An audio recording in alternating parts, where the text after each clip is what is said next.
बैठ जाइए, थोड़ी देर के लिए बैठ जाइए।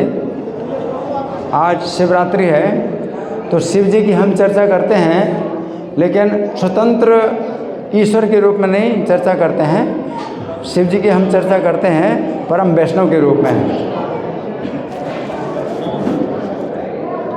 आज शिवरात्रि है तो हम उनकी चर्चा करेंगे, थोड़ा उनके जो है विशेष वैष्णव के रूप में कि बहुत बड़े वैष्णव हैं।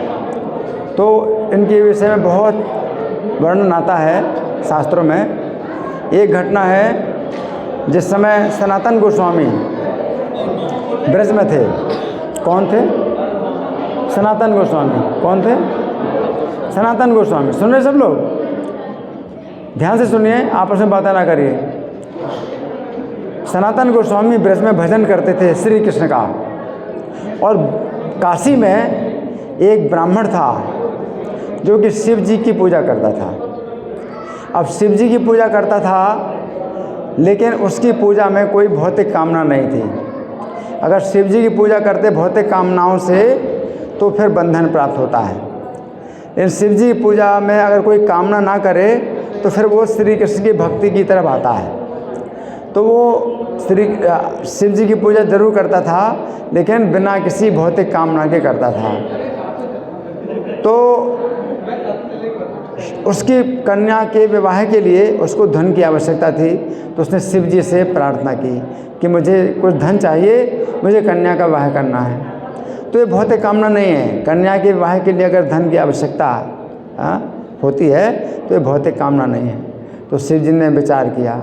देखो शिव जी किस प्रकार से उसको कृष्ण की भक्ति की तरफ लाते हैं। तो शिव जी ने क्या कहा? शिव जी ने कहा कि तुम वृंदावन में जाओ, सनातन गोस्वामी वहाँ पर एक महात्मा है, उनसे तुम जो है धन ले लो। अब देखिए, शंकर जी चाहे तो धन दे सकते थे, लेकिन उन्होंने कैसी चाल चली कि अपने भक्त को श्री कृष्ण की भक्ति की ओर लाने के लिए उन्होंने ऐसी चाल चली कि कहा कि वृंदावन सनातन गोस्वामी नाम के एक महात्मा है, उनके पास जाओ और उनसे तुम धन मांगो। अब वो जो है पैदल चल करके कहाँ से? काशी से कहाँ पर आया? वृंदावन आया। पता लगाया सनातन गोस्वामी बहुत बड़े महात्मा हैं, तो उनके पास आए वो और बोले कि मुझे शिव जी ने भेजा है और मुझे अपनी कन्या के विवाह के लिए धन की आवश्यकता है, तो मैं आपके पास आया हूँ धन प्राप्त करने के लिए।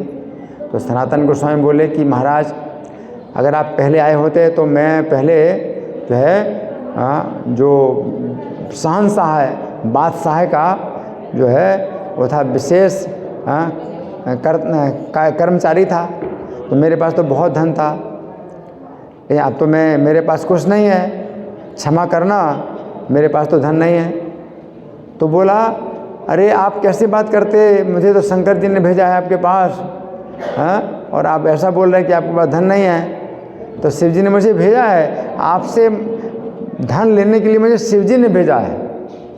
तो सनातन गोस्वामी को याद आया कि पहले उन्होंने पारस पत्थर देखा था, तो उन्होंने उसको कूड़े में डाल दिया था। तो बोले, तो देखिए महाराज, ऐसा करो, वो धन जो है मेरे पास पड़ा है, लेकिन मैं उसको छूता नहीं हूँ। मैं दूर से दिखा दूँगा, आप उसको उठा लेना, मैं छूता नहीं हूँ। तो बोले, अच्छा बताइए, ऐसा धन आपके पास है, आप छूते नहीं हैं? मुझे तो धन की आवश्यकता है। तो उन्होंने दूर से बता दिया कि जो कूड़े में ये पारस पत्थर पड़ा है, आप उठा लो। तो ब्राह्मण ने जो है उस पारस पत्थर का जांच की, तो सचमुच लोहे से छुआया तो सोना बन गया। अब वो सोचा कि मैं तो इस दुनिया में सबसे बड़ा धनी, मेरे समान कोई धनी नहीं है, अब तो मुझे बहुत बड़ा धन मिल गया, और बहुत खुश हो गया, है ना।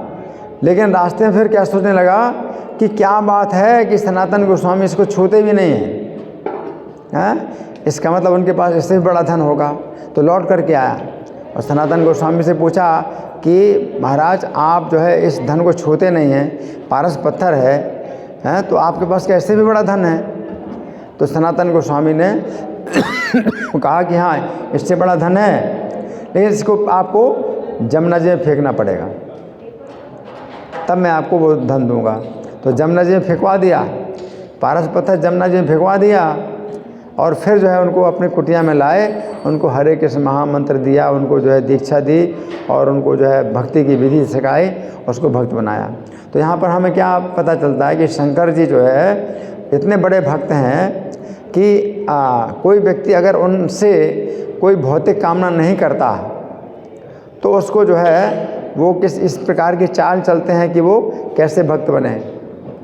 तो शिव जी ने जो है स्वयं उसको उपदेश ना दे करके सनातन गोस्वामी के पास भेजा और उनको जो है भक्त बनाया। तो शंकर जी वास्तव में अपनी भक्ति से इतने प्रसन्न नहीं होते जितना प्रसन्न होते वो श्री कृष्ण की भक्ति से, है ना।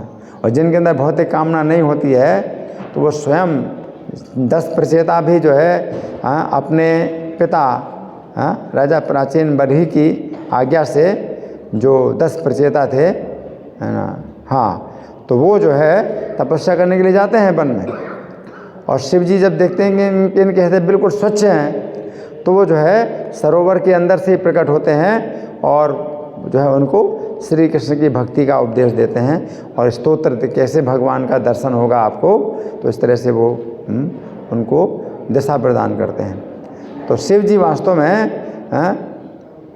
परम भक्त हैं, वैष्णवानाम यथा शंभु। तो वैष्णव में शिव जी बहुत बड़े भक्त हैं, है ना।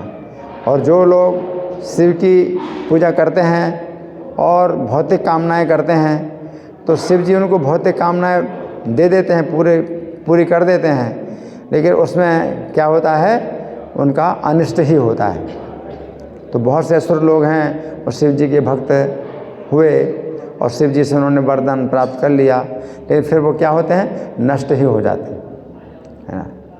तो शिव जी इसलिए हम जो है यही सबको जो है उपदेश देते हैं कि आप कृष्ण की भक्ति करो, और कृष्ण की भक्ति से शिव जी अपने आप प्रसन्न हैं, सब देवता अपने आप प्रसन्न हैं, है ना। और अगर जो है कृष्ण शिव जी से अगर कुछ मांगना है तो क्या मांगना है, कृष्ण की भक्ति मांगना है। अगर आप शिव जी से कृष्ण की भक्ति मांगते हैं तो वो जो है आपको कृष्ण की भक्ति प्रदान करेंगे और आपको जो है आपके ऊपर प्रसन्न होंगे, है ना। लेकिन अगर शिव जी की भक्ति में अगर आपके अंदर कुछ भौतिक कामना आ गई तो फिर वो जो है उसमें बंधन है। इसलिए ज़्यादा अच्छा ये है कि आप जो है कृष्ण की भक्ति करो, है ना। और शिव जी भी जो है ये उपदेश देते हैं, शिव जी का भी उपदेश है, अच्युतानंद गोविंद नामोच्चारण भेषजात नश्यन्ति सकला रोगा सत्यम सत्यम वदाम्यहम्। मैं सत्य बता रहा हूँ, मैं सत्य बता रहा हूँ कि भगवान के नामों की जो है औषधि से सब प्रकार के रोग नष्ट होते हैं। तो शिव जी ऐसे कहते हैं, ईशो हम सर्व जगताम नाम नाम विष्णुरि जापकहा सत्यम सत्यम वदाम्य तद हरे नाम गति नृणाम। शिव जी कहते हैं कि मैं समस्त जगतों का ईश्वर हूँ परंतु विष्णु के नामों का जप करने वाला हूँ। मतलब क्या है, शिव जी कहते हैं मैं विष्णु के नामों के जप से ही मैं पूरे जगत का ईश्वर बनाऊँ। मैं जापक हूँ, मेरे हाथ में जो है जपमाला होती है। तो शिव जी के हाथ में जपमाला होती है, लेकिन जब क्या करते हैं, विष्णु नाम ही जापका, मैं विष्णु के नामों का जप करने वाला हूँ। और सत्यम सत्यम वदामि एतद, मैं सत्य बोल रहा हूँ, मैं सत्य बोल रहा हूँ। हरे नाम गति नृणाम, कि मनुष्यों की गति हरि नाम से होती है, मतलब मेरे नाम से नहीं। हाँ, तो ऐसे नहीं कि भाई शिव जी का नाम लो चाहे विष्णु का नाम लो, नहीं। शिव जी कहते हैं कि मैं विष्णु के नामों का जप कर रहा हूँ। इसका मतलब क्या है, कि शिव जी अपने नाम की जो है शिक्षा नहीं दे रहे हैं, विष्णु के नामों की शिक्षा देते हैं। और सत्यम सत्यम वदामि, सत्य बोल रहा हूँ, सत्य बोल रहा हूँ। और फिर भी लोग जो है मतलब शिव जी का भी और सबका जो है मतलब भजन करते हैं, तो अपराध है, नाम का अपराध है। तो शिव जी जो है मतलब शुद्ध भक्त हैं और शुद्ध भक्ति का उपदेश करते हैं। धन्यवाद। श्री शिवरात्रि महामहोत्सव की जय, श्रील प्रभुपाद की जय। हरे